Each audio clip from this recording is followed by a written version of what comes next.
기도하고 오늘 강의를 시작하도록 하겠습니다. 하나님 나라님 감사합니다. 오늘 우리를 또 이 자리에 오게 해주시고 함께 하나님의 말씀에 대하여 함께 묵상할 수 있도록 해주신 하나님에 감사드립니다. 오늘 우리가 또 이 말씀을 함께 나누고 또 배워서 또 우리가 함께 다른 사람들과 나눌 수 있도록 우리의 마음을 인도하여 주시옵소서. 모든 말씀 우리 주 예수 그리스도의 이름으로 기도드립니다. 오늘은 이제 오후 강의 제목으로는 양자됨이고 윤영복 교사용 자료로는 이제 소교리 문답 34문에 관하여 34문 양자가 무엇인가? 그에 대한 답은 양자는 하나님의 자유로운 은총의 사역이다. 이로써 우리는 하나님의 자녀의 수에 들어가고 하나님의 자녀의 모든 특권에 대한 권리를 확보하게 된다. 먼저 갈라디아서 4장 4절에서 6절 말씀 함께 제가 읽어드릴게요. 때가 참에 하나님이 그 아들을 보내사 여자에게서 나게 하시고 율법 아래 나게 하신 것은 율법 아래 있는 자들을 속량하시고 우리로 아들의 명분을 얻게 하려 하심이라. 너희가 아들인 거로 하나님이 그 아들의 영을 우리 마음 가운데 보내사 아바 아버지라 부르게 하셨느니라.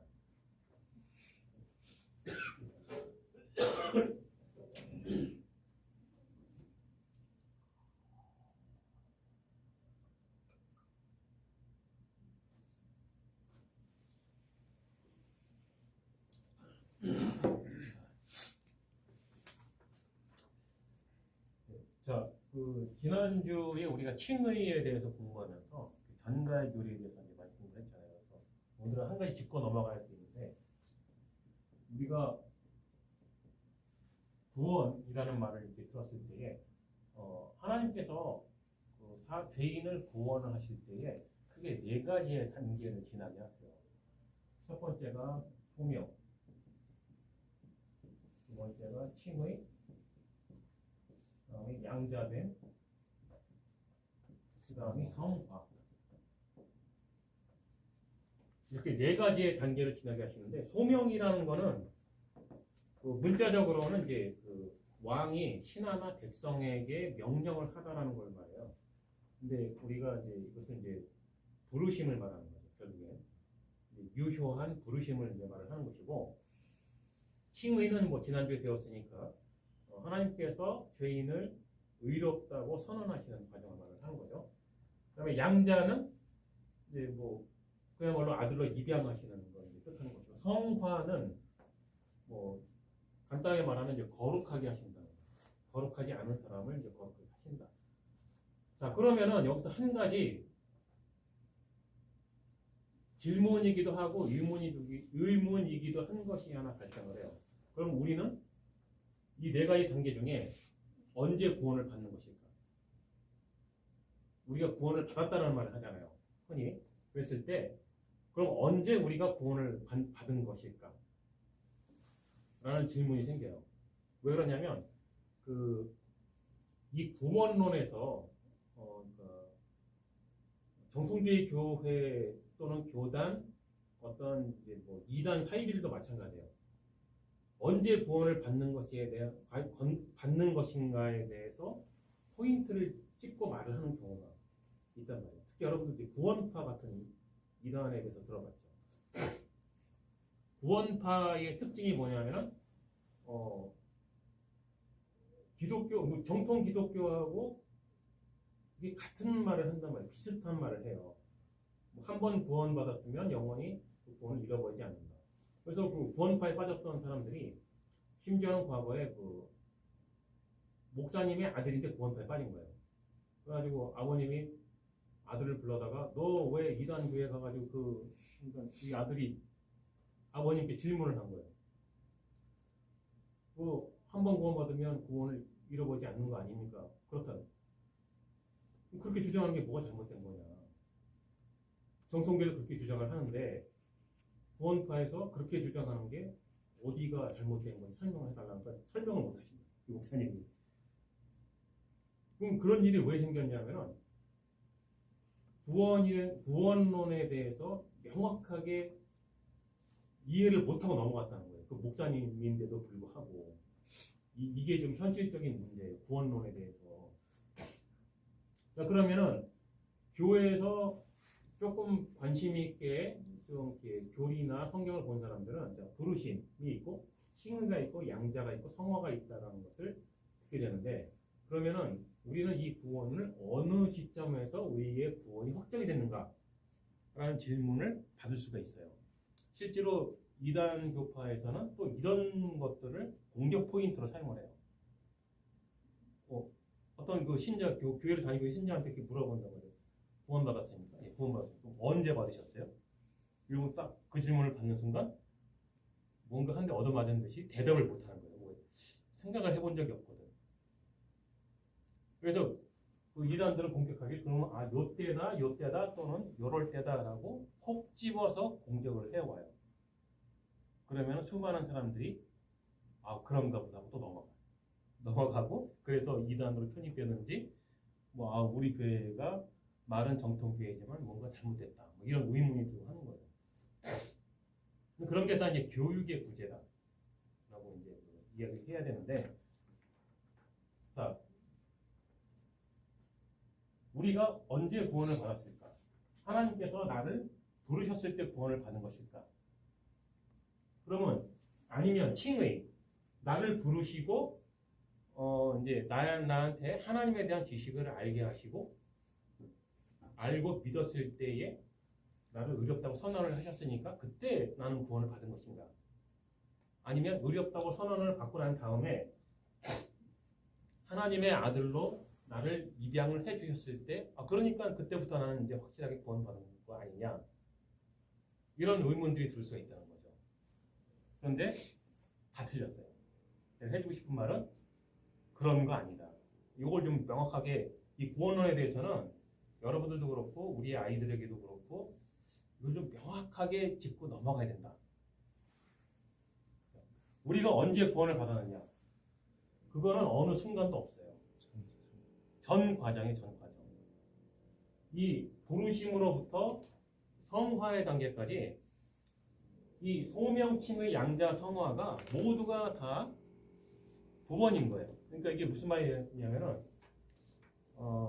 거기 제가 여기 보면은 검은색으로 좀 강조를 해놨는데 우리는 이미 구원받았고 아직 구원받지 않은 거예요.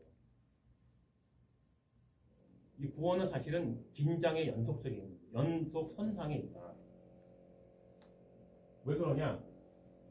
누구나 자 이게 참 그래서 성경은 전체적으로 내용을 전체적으로 공부하지 않고 어느 한 부분에만 집착을 하게 되면 오류를 범하게 돼 있어요.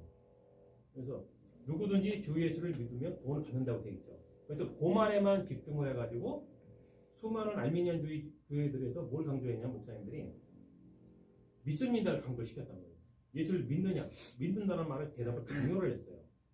자기가 믿는지 안 믿는지도 모르면서 믿는다는 말을 하게끔 했어. 그럼 그 다음에 뭐라 그래? 그러면 구원 받았습니다. 이런단 말이에요. 그러면 그 사람들은 요 단계에서 구원을 받은 것이라고 강조를 한 거예요. 그렇죠. 그러면은 어떻게 돼요? 증명할 길이 없잖아요. 믿었다라고 했으니까 그럼 믿은 것인가? 우리가 지금까지 함께 이 소개리 문답을 계속 공부를 해와서 여러분들이 이제는 좀 개념이 좀 잡혔을 텐데 어떤 사람이 나는 하나님을 믿어 라고 말을 했다고 해서 확실히 그 사람이 믿고 있는가를 그냥 믿어줘야 되는가? 이제는 그런 의심이 생기잖아요. 그 사람하고 대화를 좀 해봐야 좀 알겠죠, 아무래도. 그리고 그 사람의 신앙생활을 좀 봐야 이 사람이 정말로 예수님을 믿는 것인가. 확실하게 보여도 의심할 판이에요, 사실은. 그렇잖아요? 왜냐하면 신학적으로도 알미니우스는 칼빈의 제자의 제자란 말이에요. 상당히 고위급 칼빈주의, 개혁주의 신학을 공부했던 사람인데도 불구하고 자기 스스로가 알미니안주의의 창시자가 됐거든요. 그 사람이 그렇게 되기 전까지는 누구도 아무도 그 사람의 믿음을 의심한 사람이 없었어요. 그 사람을 아는 사람들 중에 식구들부터 친구까지 뭐 대학의 동료까지 아무도 그 사람의 믿음을 의심을 해본 사람이 없어요. 그런데 어느 날 갑자기 알미니안주의의 창시자가 됩니다. 얼마나 충격을 받았겠어요. 그 사람을 알던 사람들이. 저 사람이 개혁주의 신학을 가르치던 사람이에요. 교수란 말이에요. 어마어마한 사람이었어요. 그런데 그 사람이 그렇게 됐다. 그러니 이게 그러면은 그 사람의 과정은 부르심도 받았고 칭의도 받았고 양자도 입양이 된 것 같아. 그런데 이 성화의 단계에서 걸린 거예요. 무슨 얘기냐면 성화가 뭐예요? 양자로 입양이 된 다음에 그 다음에 성도는 거룩해지는 과정을 거치게 되죠. 성령의 인도하심에 따라 신앙생활을 하게 되는 건데 그게 언제까지냐? 이 성화의 단계가 사람의 육체의 생명이 닿는 날까지란 말이에요. 마지막 날까지. 우리가 숨을 거두는 그 날까지가 성화의 단계란 거예요. 그렇기 때문에 이 부르심부터 성화의 단계가 끝날 때까지가 이 전 과정이 구원이기 때문에 그래서 믿는 자는 이미 구원을 받았다라고 할 수 있지만 성화의 단계가 완전히 끝날 때까지는 아직 그게 끝난 게 아니라서 구원이 완성된 건 아니라는 거죠, 이게. 그래서 어느 한 순간만을 딱 꼭 집어서 우리는 이때 구원을 받은 거다라고 말을 하면 그게 이단인 거예요. 자, 그래서 칼빈주의 중에서 하이퍼 칼빈주의라고 있어요.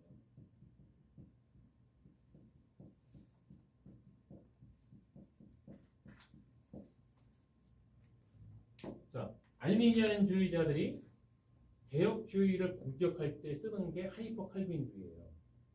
근데 칼빈주의자들도 하이퍼 칼빈주의가 뭔지 몰라. 이게 아주 그냥 애매한 부분인데, 자, 칼빈주의자들이 개혁주의자들이 알미니안주의자들과 대립하면서 세웠던 그 확실한 교리가 뭐냐면은 한 번 구원을 받은 자는 그 구원을 잃어버리지 않는다. 근데 그 교리를 세운 이유는 그런 것 같으니까 그런 게 아니에요. 예수님이 그렇게 말씀하셨잖아요. 아버지께서 내게 주신 자는 다 한 명도 놓치지 않는다. 예수님의 증언이란 말이에요. 그렇기 때문에 한 번 구원을 얻은 자는 그 구원을 잃어버리지 않는다는 거에 대해서 확실한 교리를 세웠던 거란 말이에요. 그런데 문제는 하이퍼 칼빈주의는 거기서 딱 끝나요. 그러니까 앞으로 지을 죄도 다 용서받았다. 자, 그런데 정통 개혁주의는 무슨 주장을 하느냐? 그렇기는 한데 누가 정말로 구원을 받았고 누가 정말로 육이 되었는지는 누가 아느냐는 거죠. 자, 이게 중요한 거예요. 이게 맞아요. 한 번 구원을 받은 그 구원은 잃어버리지 않아요. 그러나 누가 구원을 받았느냐는 심각한 문제예요. 왜? 우리는 서로 사람이란 말이에요. 확실하게 구원을 결정할 결정권자는 하나님이란 말이죠. 그리고 하나님은 그거를 아무에게도 안 가르쳐줘. 왜? 누구도 하나님의 음성을 들을 수는 없기 때문에. 그렇잖아요. 세례를 받는 것도 예수 그리스도를 확실하게 나의 구주로 영접했다라고 하는 고백을, 신앙 고백을 하고 그 사람이 신앙 고백을 했으니까 우리가 들었으니까 인정을 해주는 것 뿐이지 정말로 그 사람 마음속에 진짜로 확고하게 그렇게 믿고 있는지 안 믿고 있는지는 하나님만 안다는 거죠. 우리는 그런 것 같은 생각이 들 뿐이지 그거를 명확하게 그렇다라고 선언할 사람은 아무도 없는 거예요. 그러니까 구원은 긴장의 연속선상에 있는 거예요. 신앙을 고백했으니까 이미 구원받았다라고 할 수 있지만 그러나 성화의 단계가 아직도 진행 중이고 끝나지 않았기 때문에 그 구원은 완성되지 않았다. 이게 정통 개혁주의가 말하는 구원론이에요. 그래서 어느 한순간 구원을 받았다고 할 수 없고 구원이란 소명부터 성화까지의 전 과정을 구원이라고 말을 하는 것이다.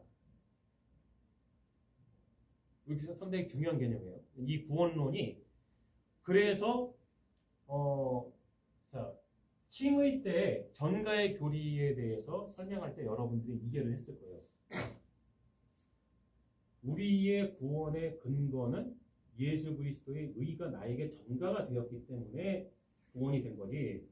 내가 예수님을 믿었기 때문에 그 믿음 때문에 구원이 이루어진 것이 아니다라는 걸 명확하게 했죠. 이것도 상당히 중요한 개념이에요. 왜? 알미니안주의자들은 우리가 믿었기 때문에 칭의가 이루어졌다고 생각을 한단 말이죠. 그런데 지난번에 전가의 교리, 희생의 제사들을 통해서 설명을 여러분들이 들었지만 하나님께서 죄인을 의롭다고 선언을 하시는 그 이유와 과정에 대해서 설명을 해주셨잖아요. 하나님께서 성경으로 우리의 죄를 제물에게 전가하고 이 제물이 우리의 죄를 가지고 가서 죽기 때문에 우리의 죄 문제가 해결이 되는 거란 말이죠. 그것을 이제 그 예수 그리스도께서 우리의 죄를 짊어지고 그래서 십자가에서 죽으시고 전가된 거죠. 우리의 죄가 전가가 된 거죠. 그 다음에 예수 그리스도의 의가 우리의가 전가가 되기 때문에 그 순간 하나님께서 나를 의롭다고 선언할 수 있는 근거가 되어버린 거예요. 그렇기 때문에 사람은 할 수 있는 게 단 한 가지도 없는 거예요. 0.01%도 아무것도 할 수 있는 게 없어요. 그래서 알미니안주의자들 100%이 사람들은 틀린 거예요. 이게 성경이 증거하는 거란 말이죠. 그래서 은혜의 언약부터 시작해서 사람이 끼어들 수 있는 뭔가의 가능성이 한 가지도 없는 거예요. 단 한 가지. 이 전 과정, 이 구원의 과정에서도 마찬가지예요. 모든 과정에서 사람이 하는 건 아무것도 없다는 얘기죠. 자, 그러면 한 가지 짚고 넘어가야 되는 건 그럼 그 전가가 예수 그리스도의 의가 나에게 전가가 확실하게 그렇게 되는 순간은 어떤 순간이냐? 그것이 바로 믿음인 거예요. 그럼 믿음이 무엇이냐? 그 그리스도의 공로가 나에게 공급되는 도구와 방편인 것이 믿음인 거예요. 그러니까 내가 믿었다는 것은 그것이 그렇게 확정이 된 것이지 그것이 나의 공로가 아니라는 거죠. 믿음이라는 거죠. 여기 믿음에 대해서 좀 확실하게 짚고 넘어가야 되는 근거, 이유, 어떤 그 개념이죠. 그래서 어떤 사람들은 믿었기 때문에 구원을 받았다. 믿었기 때문에 내가 의롭게 되었다라고 하는 것은 어마어마한 착각이다. 그러니까 왜 그것이 양자됨에서 이제 그것이 증명이 되는데 뭐냐면은 칭의에서 어떻게 되냐면 그렇게 됐다고 해서 여러분들도 알겠지만 내 죄인의 모습이 사라진 게 아니잖아요. 자, 신분만 바뀐 거예요. 그러니까 하나님으로부터 의롭다고 선언을 받기 이전에는 지옥에 갈 죄인이었던 거예요. 누구나. 그런데 칭의의 선언을 받고 난 다음에 어떻게 되냐? 이제는 하나님의 아들로서의 신분이 바뀐 죄인이 되는 거예요. 그러니까 죄인이라는 본질은 여전히 동일한 거예요. 죄인이라는 본질은 여전히 동일하고 신분만 갱신이 되는 거예요. 칭의를 받기 이전에는 지옥갈 죄인이었고 이제는 하나님의 아들이라고 이름이 붙여지는 양자로서 입양이 된 거예요. 이 부분이 이제 신분이 갱신된 부분을 설명을 하는 거예요. 진노의 자녀였던 네가 이제는 하나님의 아들이 되었다라는 선언이 되는 거예요. 그것을 증명하는 성경 구절이 요한복음 8장 44절부터 45절인데 에베소서 2장 2절과 3절 그때 너희가 그 가운데서 행하여 이 세상 풍속을 쫓고 공중의 권세 잡은 자를 따랐으니 곧 지금 불순종의 아들들 가운데서 역사하는 영이라. 이게 어떤 영인지 알겠죠? 설명 안 해도. 전에는 우리도 다 그 가운데서 우리 육체의 욕심을 따라 지내며 육체와 마음에 원하는 것을 하여 다른 이들과 같이 본질상 진노의 자녀였던. 성경이 증명하는 건 우리는 이 칭의의 선언을 받기 이전에 모두가 다 진노의 자녀였다는 거예요. 요한복음 8장 44절에서 45절에도 이건 예수님께서 직접 하신 말씀이에요. 에베소서는 사도 바울이 설명한 거고 요한복음은 예수님이 직접 설명하신 거예요. 너희는 너희 아비 마귀에게서 났으니 너희 아비의 욕심을 너희도 행하고자 하느니라. 저는 처음부터 살인한 자요 진리가 그 속에 없으므로 진리에 서지 못하고 거짓을 말할 때마다 제 것으로 말하나니 이는 저가 거짓말장이요 거짓의 아비가 되었습니다. 내가 진리를 말함으로 너희가 나를 믿지 아니하는도다. 자, 이렇게 본질상 진노의 자녀들이 부르심을 받고 의롭다는 선언을 받으면서 이제 진노의 자녀가 아닌 신분의 변화가 생겨버린 거예요. 그것이 양자되는 거예요.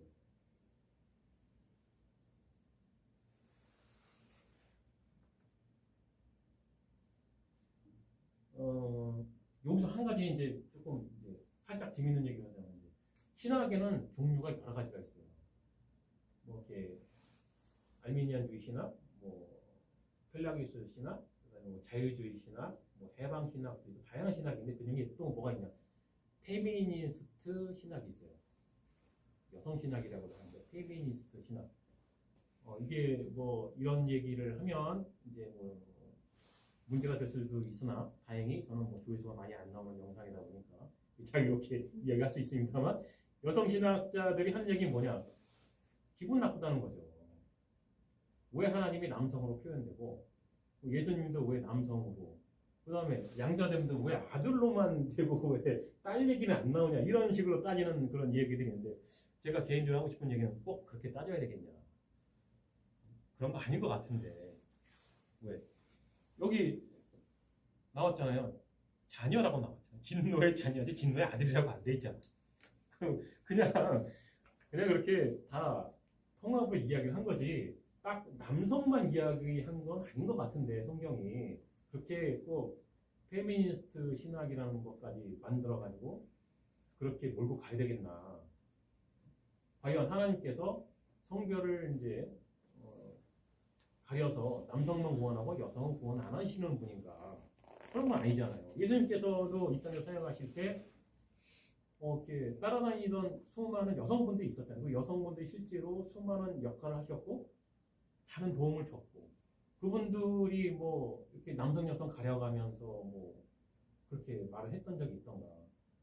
그래서 이제 양자됨의 교리를 이야기할 때에 그 페미니스트 신학자들이 이 부분에 대한 대단한 불만을 가지고 있어요.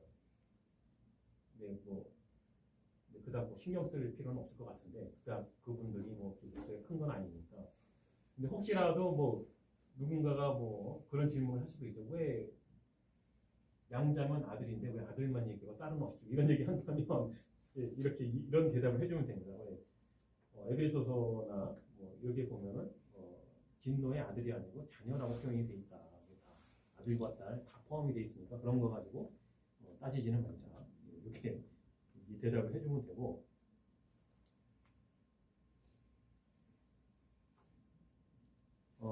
자 그리고 이제 맨 밑에 제가 1번, 2번, 3번을 제가 이제 좀 중요한 좀 핵심 포인트를 이제 써놨는데 양자는 순간적인 사건이다. 하나님이 이것은 즉시 행해지는 것으로서 하나님의 사역이다.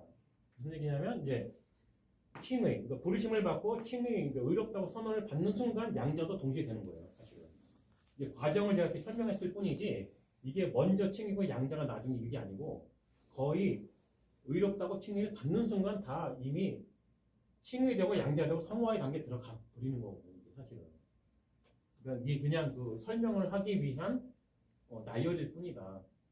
거의 동시에 순간적으로 이루어지는 일이다. 라고 이해를 하면 되고요.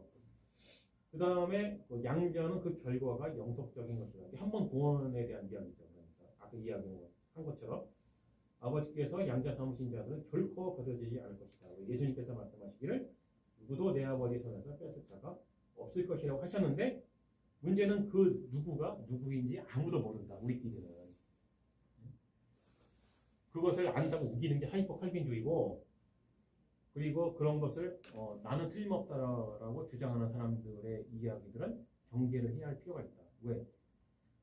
성도는 참된 성도는 자기의 현재의 그 신앙과 믿음의 상태를 수시로 점검을 해야 할 필요가 있어요. 내가 지금 온전히 가고 있는가? 그게 언제냐면 그게 성화의 단계거든요. 이 성화의 단계에 접어들면서 참된 성도는 항상 자기 죄의 무게에 시달려요. 지난번에 그런 얘기 해줬지만 참된 성도의 자세는 슬픔과 기쁨이 공존한다. 항상 내 죄의 무게에 시달리면서 그래서 마음이 무겁단 말이에요. 그렇지만 하나님의 말씀, 하나님의 그 진리의 말씀을 하나씩 알아가면 알아가서 또한 기쁨에 또 차게 된단 말이에요. 기쁘기도 하고 그래서 또 슬프기도 한 거예요. 하나님의 말씀은 내 입에 달고 즐거운데 하나님의 말씀을 듣고 알게 되면서 기쁘기는 한데 내가 내 개인의 신앙생활을 생각을 해보면 해볼수록 자꾸만 실망스러워. 왜 나는 완벽하지 못하지? 왜 나는 왜 이렇게 사랑이 없지?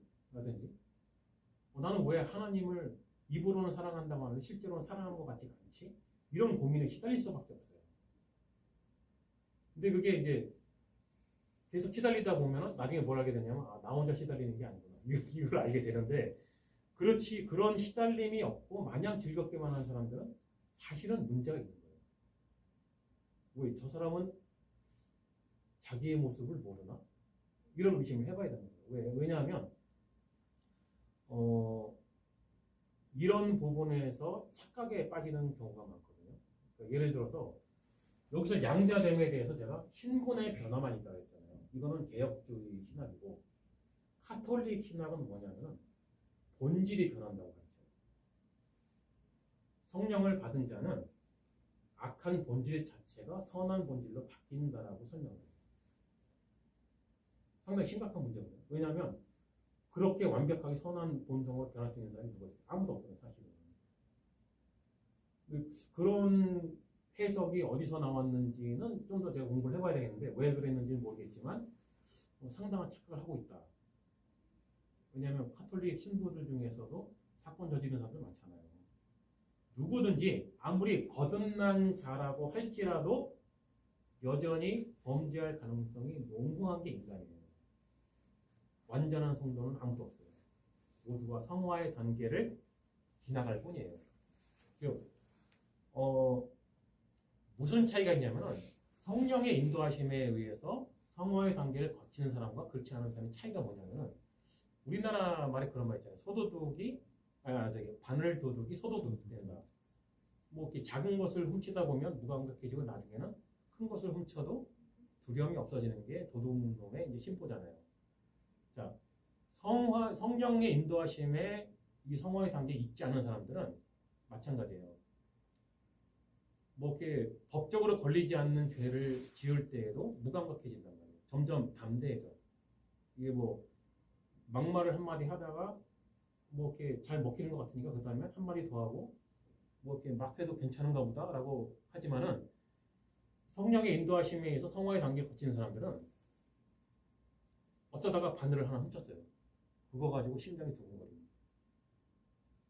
이게 아닌데 나는 두려움에 떨리는 거예요. 그래서 더 큰 죄를 짓지를 못해요. 더 큰 죄를 지을 수도 있죠. 그랬다가도 또다시 꼬꾸라지고 또다시 회개를 하고 다시 하나님 앞에 나가서 눈물을 흘리게 돼 있어요. 그런 사람들. 그러니까 뭐 실제로 저도 이제 그런 경험을 해봤는데 제가 기독교인이 되기 전에는 여러분들이 상상할 수 없는 모습의 사람이었어요. 상당히 강심장이었고 그래서 뭔가 이렇게 심장이 떨리고 그런 거 없었어요. 근데 기독교인이 되고 나서는 누군가를 미워하는 상상을 했었는데 자다가 진짜로 심장이 뛰는 바람에 잠을 못 잤어요. 그래서 더 이상 뭐 그런 생각을 지속적으로 하질 못하게 되더라고요. 도저히 어떻게 더 발전이 안 돼. 자꾸만 나쁜 생각이 죽어지고 점점 그러면서 나는 그냥 내 죄의 무게에 시달릴 뿐인데 결국에 다른 사람들이 믿지 않는 사람들이 나의 생활을 봤을 때는 내가 점점 좋아진다는 거죠. 처음부터 나를 봤던 사람들이 있어요. 기독교인이 아닐 때, 세상이 좋아서 방탕하고 즐기며 잘 놀 때부터 기독교인이 되고 난 다음까지 지켜본 사람들이 있어요. 이 사람들 증언에 의하면 그때와 나중의 모습이 얼마나 다른지 정말 상상을 초월한다고 하더라고요. 그럴 만큼 엄청난 변화를 이제 겪었는데, 그렇게 성령의 인도하심에 의해서 성화의 단계에 있는 사람들은 지난번에 그런 얘기했지만 두 가지의 지식을 갖게 되는데 한 가지는 못하게 돼 있어요. 그게 바로 나쁜 짓에 대한 지식이에요. 나쁜 짓에 대한 지식을 알고 있는데 수많은 기술을 가지고 있음에도 불구하고 사용을 못해요. 왜? 진리의 지식이 공존하고 있기 때문에. 부딪힌단 말이에요. 이 두 지식이 부딪히기 때문에 그렇다고 이게 하나님의 진리에 대해서 이거를 이렇게 내가 완전히 탁 덮어버리고 나쁜 짓을 내 이익을 위해서 이게 안 되는 거예요. 그러니까 성화의 단계를 성령의 인도하심을 받지 못하는 사람들은 그걸 무시하는 거예요. 왜? 그냥 내가 내 이익을 보겠다는, 뭐가 잘못됐느냐라는 합리성을 가지게 된다는 거죠. 이 성화의 단계에 대해서 이제 나중에 이제 다음번 강의 때 좀 더 설명을 하겠지만은 마찬가지로 이제 저도 이제 긴장의 연속이죠. 왜냐하면 내가 내 자신에 대해서, 내 죄된 모습에 대해서 그래도 좀 아니까 이게 여전히 이게 나쁜 짓 할 가능성이 너무 많은 인간이다 보니까 저도 항상 불안하죠. 그래서 기도를 할 수밖에 없어요. 하나님, 본질에 대한 문제에 대해서 기도를 하게 되는 거죠. 이런 부분에서 나를 구원하십시오. 자연스럽게 내가 그렇게 하려는 게 아니라 다윗이 했던 기도와 비슷한 기도들을 하게 돼요. 다윗이 어떤 기도를 했어요? 항상 자기의 악한 생각과 죄된 모습에 대해서 자기 모습을 객관적으로 보면서 기도를 하잖아요. 그리고 나를 이런 상태에서 나를 구원해 주시기를 원하는 그런 기도를 하잖아요. 참된 성도들은 그런 식의 기도의 단계로 나아갈 수밖에 없어요. 왜냐하면 먹고 사는 문제에 대한 기도라든지 그것도 안 하는 건 아닌데, 그렇다고 그게 기도의 중심이 되지는 않아요. 그거보다 더 본질적인 문제가 있다 보니까 나의 생각, 나의 마음이 하나님의 말씀으로부터 멀어지는 것에 대한 두려움이 생겨요. 자꾸만. 그리고 이 하나님의 말씀에 대해서 내가 좀 더 게을러지는 것 같은 생각이 들면 그것 또한 불안해지는 거예요. 이러면 안 되는데라는 그런 생각들. 그런 것들이 어디서부터 오느냐? 그게 바로 성령 하나님의 인도하심입니다. 그리고 마지막 단계에서 양자는 우리가 인식을 하는 것이다. 이게 무슨 말이냐면 갈라디아서 4장 6절 이제 너희가 아들인 고로 하나님이 그 아들의 영을 우리 마음 가운데 보내사 아버지라 부르게 하셨느니라. 하나님이 아들의 영을 우리의 마음에 보내신다는 거죠. 그렇게 해서 로마서 8장 16절을 보면 성령이 친히 우리 영으로 더불어, 이 부분이 중요해요. 성령이 우리 영으로 더불어 우리가 하나님의 자녀인 것을 증거하시나니. 자, 내가 하나님의 자녀라는 것을 증거하는 것은 성령과 내가 같이 인정을 해야 된다는 거죠. 나 혼자 인정을 해서는 하나님의 자녀로 인정되지 않는다. 그러면 성령은 어떻게 인정을 하시는가? 그게 이제 바로 갈라디아서 4장 6절의 말씀인 것처럼 하나님께서 그 아들의 영을 우리 마음 가운데 보내시고 하나님을 알게 하시고 예수 그리스도를 알게 하시고 믿게 하시고 그렇게 해서 신앙을 고백을 하게 하는 거죠. 그게 사람이 생각을 해보면 알게 되거든요. 이게 내가 내 머릿속에서 나오는 것인지 이게 진짜 성령 하나님의 인도하심에 의해서 믿을 수 없는 것을 내가 지금 이렇게 믿고 있는 것인지 그 개인이 알 수가 있어요. 이걸 이제 양심을 맡길 수밖에 없는데 제3자가 옆에서 봐서는 증명을 할 수가 없는 거죠. 근데 그 각 개인은 그게 안단 말이에요. 내가 지금 내 머릿속에 상상해서 지금 이런 말을 하고 있는 건지 착각을 하고 있는 건지 아니면 진짜 성령 하나님의 인도하심에 의해서 하나님의 말씀을 알게 되고 믿게 돼서 지금 이러고 있는 건지. 예수님께서도 그런 말씀을 하셨거든요. 자기 것으로 말을 하는지 진리를 말하는 거지. 그 사람은 아니다. 그런 말씀을 하셨거든요. 그런 것과 마찬가지예요. 양자는 우리가 인식을 하는 것이다. 내가 알 수 있다는 거죠. 생각해 보면 그렇거든요. 저도 마찬가지거든요. 생각해 보니 내가 그렇구나라는 게 있어요. 이게 뭐 어떻게 뭐 논문으로 쓸 수도 없고 뭐 그렇긴 한데 이게 나의 지나온 삶을 이렇게 쭉 생각을 해보면 이렇게 나를 인도하셨구나라는 고백을 하게 돼요. 그런 것이 참된 성도의 고백입니다.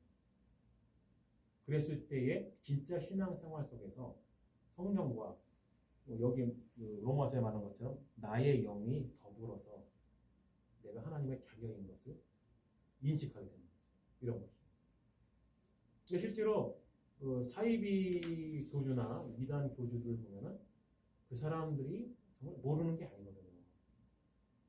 누구와 이렇게 자기 영업 비밀이라서 다 이렇게 공개적으로 말을 할 수는 없지만 그 사람들은 알고 있거든요. 사실은 내가 사람들을 속이고 있다는 걸. 그리고 어떻게 지난번에도 교회 마케팅을 얘기했지만 그렇게 해야 사업성이 좋고 그렇게 해야 이게 돈이 잘 들어오고 이익이 들어오고 이거 그 사람들 바보가 아니거든요. 잘 알고 있어요. 그럼 지금 나는 그걸 모르느냐? 그 사람들 기술을 알고 있는 거 나도 다 알고 있단 말이에요. 근데 그 사람들과 나의 차이점이 뭐예요? 그 사람들은 아는 대로 실행하고 있고 나는 알아도 안 하고 있다는 거죠. 이 차이점이 있는 거예요. 나는 왜 못하느냐? 진리의 지식이 공존하니까. 그 사람들은 아니고. 이것이 바로 성령이 인도하시고 있는가 아닌가의 차이점입니다. 굉장히 나는 좀 현실적인 부분에 대해서 설명을 한 것 같은데 어떻게 좀 이해를 했는지는 모르겠습니다. 질문 있어요? 없는 것 같으니까 없으면 오늘 강의 여기까지 하도록 하고 하겠습니다. 기도하고 마치도록 하겠습니다. 하나님 감사합니다. 오늘 우리가 양자됨에 대해서 함께 공부를 해보았습니다. 우리의 신분이 어떻게 변하게 되었는지, 그리고 우리는 여전히 본질상 어떠한 죄인들인지에 대해서 다시 한번 생각하겠습니다. 우리의 구원이 이미 이루어졌으나 다 이루어졌다 말할 수 없다는 것을 알게 되었습니다. 우리는 여전히 성화의 단계에 있으며 우리는 우리의 구원이 이루어져 가고 있음을 보고 있습니다. 우리의 긴장이 성령 하나님의 인도하심에 의하여 긴장되고 있음을 알게 하여 주옵시고 우리가 마지막 날 우리 주 예수 그리스도의 얼굴을 보는 그날까지 우리의 마음이 하나님을 향할 수 있도록 우리를 인도하여 주시옵소서. 모든 말씀 우리 주 예수 그리스도 이름으로 기도드립니다.